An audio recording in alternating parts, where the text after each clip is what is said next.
Bonjour, bienvenue dans cette troisième vidéo d'évaluation des apprentissages qui se veut une vidéo pratique.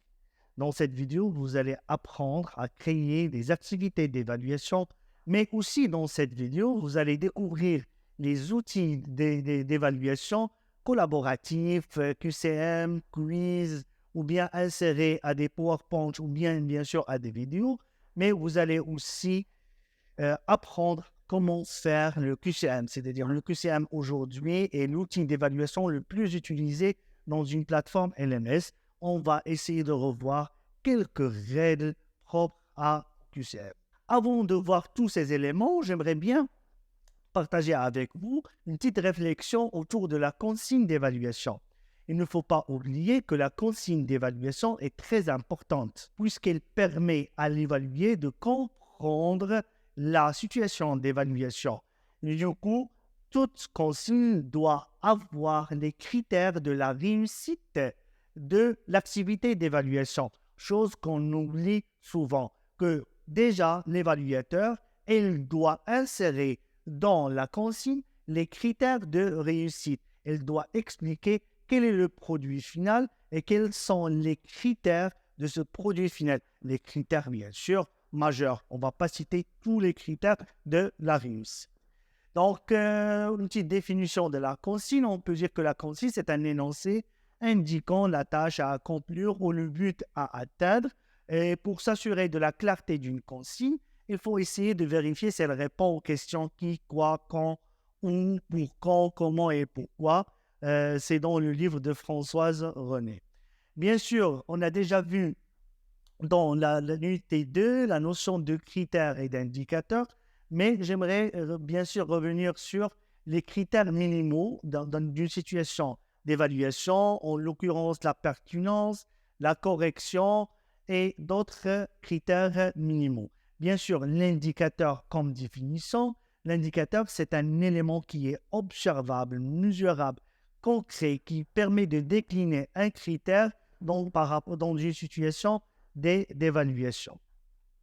Maintenant, arrivons aux différents outils d'évaluation en présentiel. Après, on va voir à distance. Les différents outils d'évaluation en présentiel, on peut citer le test, l'examen, le contrôle, le devoir surveillé, l'examen normalisé, le bilan, le devoir à la maison, et bien sûr l'interrogation et le quiz.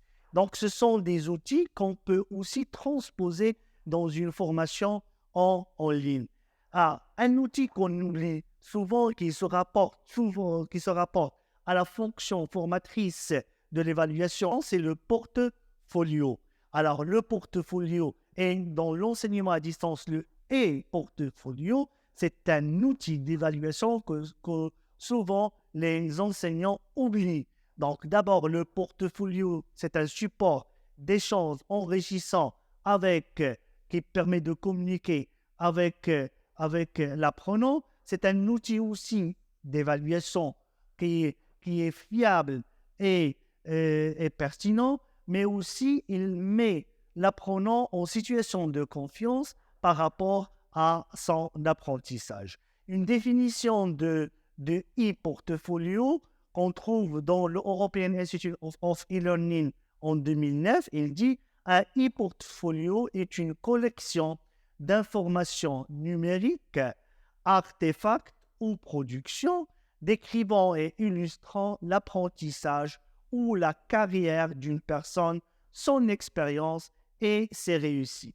Un e-portfolio est un espace privé et son propriétaire a le contrôle complet de y accéder comment et quand. » Bien sûr, on relève 4 grands types de e-portfolio. Le e-portfolio de présentation, le e-portfolio d'apprentissage, le e-portfolio d'évaluation qui nous intéresse et le e-portfolio de développement personnel. Le e-portfolio d'évaluation, c'est un support d'évaluation somatique. Il permet à un formateur de porter un jugement sur les compétences de l'apprenant. Chaque production intégrée doit démontrer la maîtrise de certaines compétences attendues selon des critères préalablement identifiés. Maintenant, arrivons à l'outil le plus utilisé dans une plateforme LMS d'enseignement à distance comme outil d'évaluation, c'est le QCM. Comment rédiger un QCM? Certainement, le QCM, c'est un outil qui est fiable, qui est facile, entre guillemets, à faire, mais qui est aussi facile à administrer. C'est pour un grand nombre. Parfois, on trouve c'est autocorrectif et on trouve le résultat immédiatement. Mais pour rédiger un QCM, on a besoin de respecter certaines règles. Dans cette vidéo, je vais vous citer 9 règles à respecter pour la rédaction d'un QCM. QCM, il est composé des items. Chaque item est composé d'une amorce, donc c'est la phrase introductive, et bien sûr des distracteurs et la clé, c'est-à-dire la bonne réponse. La règle numéro 1, c'est la langue de l'item adapté au niveau de l'épreuve, c'est-à-dire la syntaxe et le vocabulaire utilisés dans la consigne. L'amorce et les propositions de réponse ne doivent pas introduire de complexité linguistique supérieure au niveau évalué. Et ça, je m'adresse aux enseignants des matières scientifiques et de matières juridiques et matières économiques.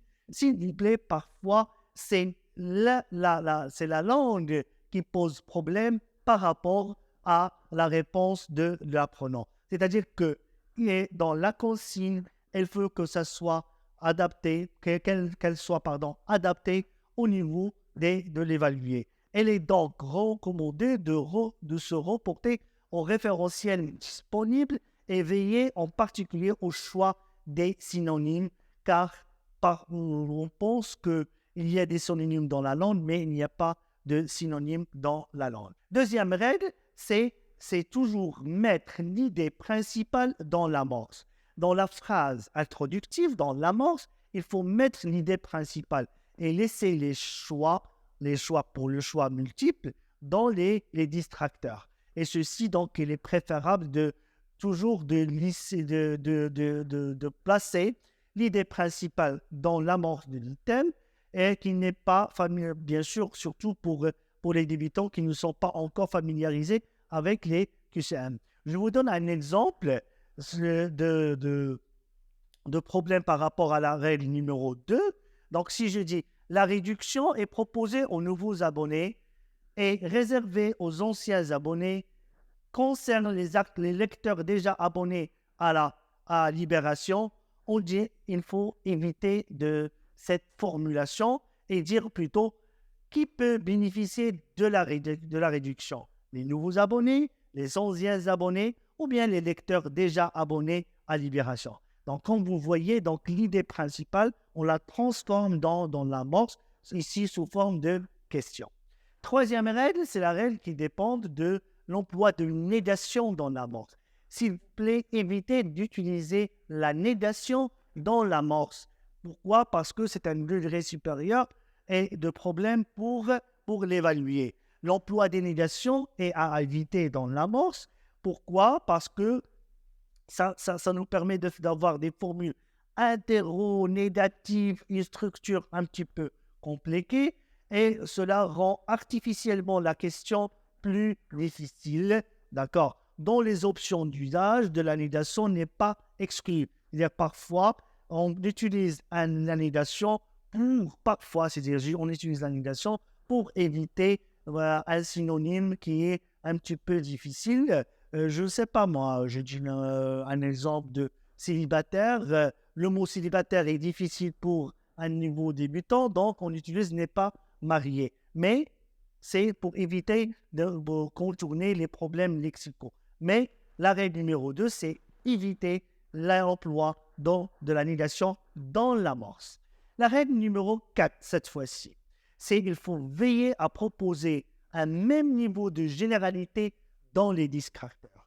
C'est-à-dire que cette fois-ci, pour les distracteurs qu'on va choisir, c'est le même niveau de généralité. Parfois, on utilise un distracteur très général et un autre très spécifique. C'est comme si j'oriente la réponse à l'évaluer. Ça, il faut l'éviter parce que certains termes ou expressions sont à employer avec modération, seulement si leur emploi est vraiment pertinent.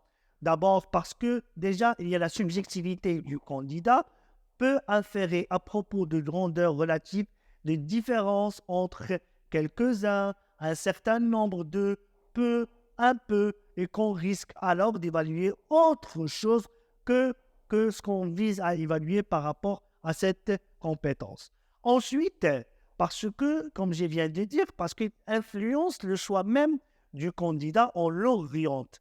Et en revanche, ils choisissent volontiers les expressions comme certains, parfois, il peut arriver qu'il faut éviter dans les distracteurs. Et ceci dit qu'un distracteur doit avoir le même degré de généralité. La règle numéro 5, cette fois-ci, c'est qu'elle se rapporte aux items et il dit que les items doivent être indépendants les uns des autres. C'est-à-dire que l'item numéro 5 est indépendant de l'item numéro 6, de l'item numéro 7. Et ça, il faut éviter parce que dans des questionnaires, par exemple dans du QCM, on trouve souvent qu'il y a un item qui est rattaché à un autre item, qui est rattaché à un autre item, et si on rate le premier, on rate les autres items. Donc, la réponse à un item ou les informations données dans un item ne doivent pas permettre de répondre à un autre item. Aucun item ne doit répondre indirectement à une question précédente ou ultérieure. Au plan syntaxique même, on respectera également l'indépendance des items entre eux, sauf s'ils entraînent des répétitions lourdes et à condition d'être sûr de ne pas introduire d'ambiguïté. Ainsi, dans les amorces, attention à l'usage des déterminants démonstratifs et pronoms. Veillez à ce que le référent soit clair à la fois par rapport au document et par rapport à la question précédente. Bien sûr, il faut s'assurer que les questions peuvent être lues l'une après l'autre sans hésitation sur le référent. Donc, je récapitule par rapport à la règle numéro 6. Chaque item doit être indépendant de l'item suivant. La règle numéro 7, c'est par rapport aux options même de la longueur de l'amorce et de l'item. Donc, pour ne pas être trop évidente, la clé, c'est-à-dire la solution, ne doit pas attirer l'attention visuellement. C'est-à-dire, souvent, on met la clé, la solution, plus longue que les autres distracteurs. Souvent, c'est l'option la plus longue. En cas de différence de longueur, le risque est double. C'est-à-dire que, voilà, si on a la même longueur, c'est-à-dire qu'on ne va pas orienter l'évaluer. Et ça, c'est important. C'est une règle par rapport à la forme. Donc, c'est-à-dire, même au niveau syntaxique, on va voir ça dans les règles qui vont venir. Donc, c'est-à-dire qu'il faut qu'il y ait la même longueur.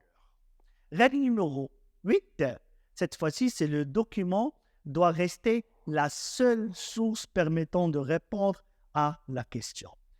Parfois, on donne un document de départ à partir d'une situation à partir de laquelle on va poser un QCM, mais le problème, la réponse n'est pas dans le document de départ. C'est une erreur qui est très répandue, qu'il faut éviter et que le document de départ doit rester la seule source de la réponse à l'item.